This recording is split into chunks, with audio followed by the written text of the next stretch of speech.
What we have today is the Zeiss VR One virtual reality headset.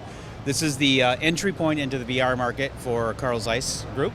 As a lens manufacturer, we saw virtual reality as an opportunity for us to actually improve not only maybe something on content creation, but also on playback and delivery. So the VR One is based on the Google Cardboard model of virtual reality. So essentially the VR One has no electronics in it itself. It uses the smartphone as a display.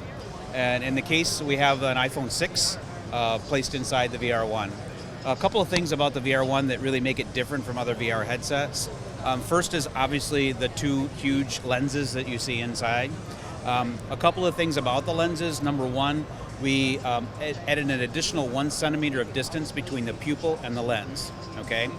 Doesn't seem like a big deal, but actually for people who wear eyeglasses, which is a lot of the people, it enables them to actually wear the VR headset over their glasses and use their prescription lens to get a clear picture.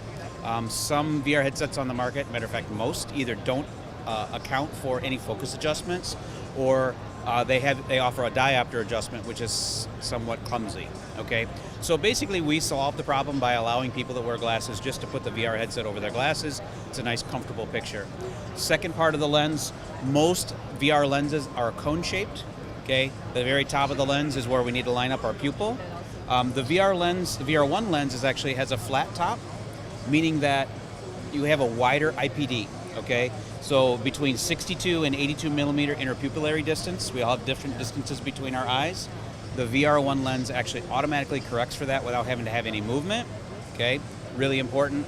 We have a special coating that helps reduce chromatic aberration, and then because it's a Zeiss lens, we actually have done our best to eliminate image distortion on the VR image. So overall, it produces a 100-degree field of view image, very sharp, very clear. It works with phones between 4.7 and 5.5 inches. So in the case of the small phone, the small format, an iPhone 6, all the way up to our new version of VR One, the VR One Plus will support the iPhone 6 Plus, the Galaxy Notes, and the larger phone formats. What we're demoing at NAB here today is our solution to actually for a UAV pilot or UAV camera operator to get a better viewpoint of the camera, or what they're framing and what they're shooting. So we're connecting actually right now to the DJI Inspire 1. This is the controller for the DJI. This is actually the master controller. It works for both the master and the slave controller. We're just simply plug the iPhone into the USB port here on the DJI controller.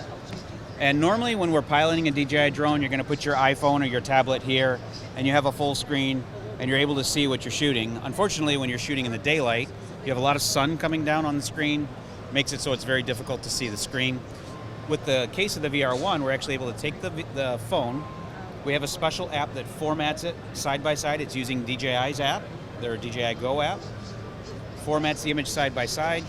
We plug it into the VR One, and then now that image is gonna appear right here in front of the two lenses, and you're gonna get completely blocked sunlight, okay?